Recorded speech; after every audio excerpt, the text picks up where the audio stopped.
This review has been made possible by Toyota of Naperville. As you know, Toyota has tons of brand new Toyotas available for purchase. But did you know that they also have a remarkable selection of used cars? Head on over to toyotaofnaperville.com and look through hundreds of used cars for sale right now.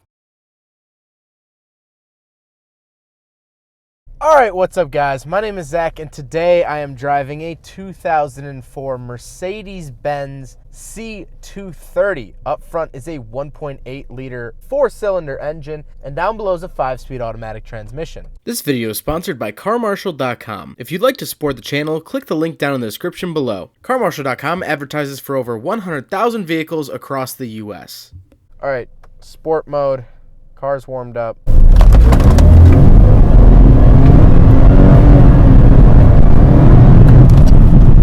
Not bad. It definitely moves. It's not bad at all. It's quick for a 1.8. It's definitely quick. It's bigger than a Miata, but it feels faster than a Miata with a 1.8. That is very, very interesting. It doesn't feel sluggish. I'm wondering, I really feel like this is the compressor version. So, upon further inspection, and I'm glad I did this, I compared pictures, compared notes. This is a compressor. This is a 1.8 liter compressor. So this is a supercharged 1.8 liter. That's why it was quick. That's why I was like, there's no way that this is just a little 1.8 liter. It's a compressor. And so what the compressor means, spelled with a K, as you'll see in the title, which I'm sorry, the title says it, and for the first minute of this video, you're probably like, this kid's so dumb. The compressor is a supercharger. And so what a supercharger does is it works off of the belt of the engine, which works off the crankshaft. So as the engine goes faster, it moves a belt faster that spins essentially a corkscrew that shoves more air into the engine. More air matched with more fuel means more power. This is a compressor. Whoever owned this car before must have debadged it, and I don't think Toyota of Naperville knows that this is a compressor because their website says it's naturally aspirated, the window sticker says it's naturally aspirated, but there's the little compressor sticker under the hood, and there's very obviously a supercharger. The more you know.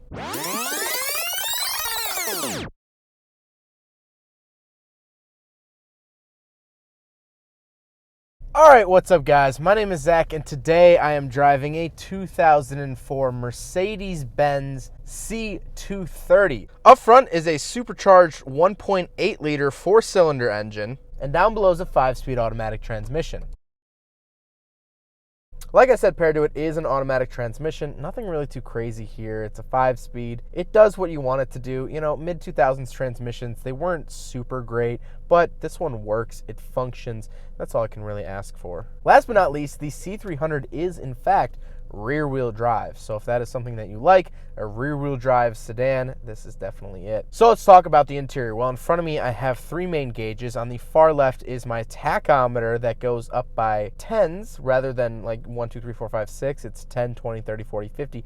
This is a very German thing to do. I've seen other Mercedes do this. It's nothing too crazy. It's always odd, and when I look over, it's kind of hard to distinguish the speedometer from the tachometer at very first glance. Obviously, once you look for more than a second, you figure it out. But speaking of speedometer, the speedometer is a giant gauge that goes around a little center screen, and we'll talk about that in a second. And then on the right, there is the fuel gauge, which again is very, very strange because they do not share a common denominator. They do 1 out of 1, 3 out of 4, 1 out of 2, and 1 out of 4. So it's a whole, 3/4, a half, 1/4, and then 0. It's just a very odd way of doing it. I'm not sure why, Mercedes does it this way, but it is what it is. Then, like I said, we do have that center screen, which I can change to tell me a couple different things.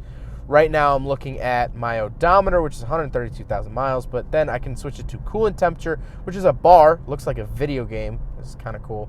My speed in digits, service, engine oil level. Not when engine on though. It yells at you. Not when the engine is on. Can you check the oil level? And then we're just back to everything else. It's very dated at this point, but like I said, it's 15 years old. You can't really knock it too hard. And for a 15-year-old car, it gives you a hefty amount of information. On the steering wheel on the left, I have my controls for that center screen, as well as I can actually switch my audio options, my settings, my phone, a lot of different things I can run through. On the right, I have my volume and my phone options, which is really nice to have those buttons right there. To the left, I do have my power mirror options. They're not on the door, they're actually on the dash, and then I have my headlight option. To the right of the power mirrors, we do have headlight washers, little headlight sprayer washers.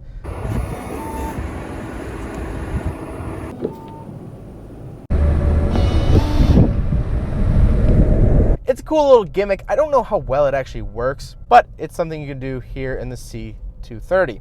And then on the door, I just have my standard window switches, trunk release, things like that. In the center, I do have 2 vents, nothing really too crazy. And then I have actually a handful of interesting buttons. So I do have heated seats. I have 2 different levels of heated seats, which I did not realize, so I will be turning them on. Then, you guys know it's my favorite. I love power rear sunshades. Then to the right, I have more interesting buttons. First, I have a lock and unlock button, nothing crazy there. Then I do have a headrest fold, which unfortunately, the headrests are already folded down, so I can't show you, but they fold down. They do not fold back up power-wise, though. But then, there's something that I've never seen in a car before, and that is a towing button. So what this button actually does is it deactivates an alarm that is within the car. So the car will actually set off its alarm if it detects motion inside the car while the car is locked and the alarm is armed, as well as if it's put up onto a tow truck, it will sound the alarm, which I find kind of funny. In a car like this, it almost seems like an anti-repo alarm, which is really interesting. You don't see these in many cars. Apparently, other smart cars from the same era had this button, but I haven't seen this in any other car in my own personal findings so far. So all it does is it disarms the tow-away alarm. Down below the hook 'em up button, we do actually have a little Mercedes radio. This is very much before the era of screens. And so it's a very basic radio. However, I do have my digits so I can hook up my phone and call. I do have a tape player that I can eject. I mean, it's very, very basic here. I would personally probably change this out, but it looks nice and it does look period correct. And it you know, given the period, you know, I can't knock it too hard. Then I do have a little cubby hole, which would make adding a double DIN radio to this car very, very easy. And then my climate control options. I'm not sure why. Again, this is another German car quirk, but it actually has the temperatures in digits, which is quite interesting. And then I have my recirculating, AC on and off, my fan controls, all that stuff. Which again, the fan controls are 0 through 6. It's just such an odd number. Then we have another little cubby hole down below, little ashtray. Nothing too crazy. Then we have the shifter, which I do have a sport mode I can toggle on and off. But the shifter looks fine. It looks period correct. It looks good enough. I mean, it's nothing really too crazy or special. But then I do have a little sliding open container here in the center console with a cigarette lighter, little coin holder, things like that. But then, I'll show it on video here, a pop-up cup holder. Seems a little gimmicky. It seems like it would break over the years, although it has been 15 years and it hasn't broken yet. But it's a cool little thing. Then, of course, the center console. Now, the seats are nice and comfortable. They are leather. They are perforated leather. Like I said, they're heated, which is super nice. But speaking of seats, we do have back seats. Let's do a back seat review. So we're in the back of the 2004 Mercedes C230 Kompressor, and honestly, not a whole lot back here. I do have a center console with 2 little pop-out cup holders. I can fold this up. Nothing really crazy back here, although the scent of melted crayons is very strong back here. If you don't know what I'm talking about, all mid-2000s German cars, early to mid-2000s German cars, we're talking Volkswagens, we're talking BMWs, we're talking especially Mercedes, they all smell like melted crayons. It must have been the plastic that was used in Germany or popular in Germany at the time. Not quite sure what it is. I've heard people have commented everything under the sun. It's like, oh, it's this, I don't know what it is. The fact is, all old German cars from the early to mid 2000s smell like melted crayons. I don't know why, but they do, and this one does. And of course, we do have a pretty nice sized sunroof. Again, this is before the era of giant full-length sunroofs. And so this was pretty good for 2004. I really do like it. Now we gotta talk about the looks. I really like the look of this. I think the wheels really make this car. I think it makes it look really aggressive and nice and classy. And I'm not 100% sure that these are factory wheels. I don't know for sure. I cannot speak on that. Of course, this car has 130-some thousand miles. It's a used car. It's 15 years old. Odds are the wheels have been switched out, although I'm not 100% sure. However, I do think that it looks decent with the wheels. If it didn't have the wheels, I don't think Mercedes looked that good in the early 2000s. I think this is sort of a bland, blobby looking car if it weren't for those aggressive wheels. Again, the wheels just make it. I mean, I can't, I could not do this car if it didn't have those wheels on it. I love the wheels. They're simple. They're clean. Oh man, yeah, they're the saving grace of this motor vehicle. I have to say, I'm decently happy with the C230. It doesn't really blow my socks off in any sort of way, but it's an interesting look of what Mercedes was doing 15 years ago. I can now compare this to, and I'll leave it at the end of the video, as well as a CLK 550 that I drove. I'll leave that at the end, a similar era one nevertheless. But I recently drove a 2019 C300, which essentially, numbers-wise, doesn't quite line up, but essentially it was this car's replacement as a sort of more entry-level, more mundane sedan offered from Mercedes. And so I have to say that Mercedes has made great headway in the last 15 years. And there's still just something about looking out over the hood and seeing that Mercedes emblem right up front sticking out. There's something special about that. There's definitely something special about Mercedes. There's no doubt about that.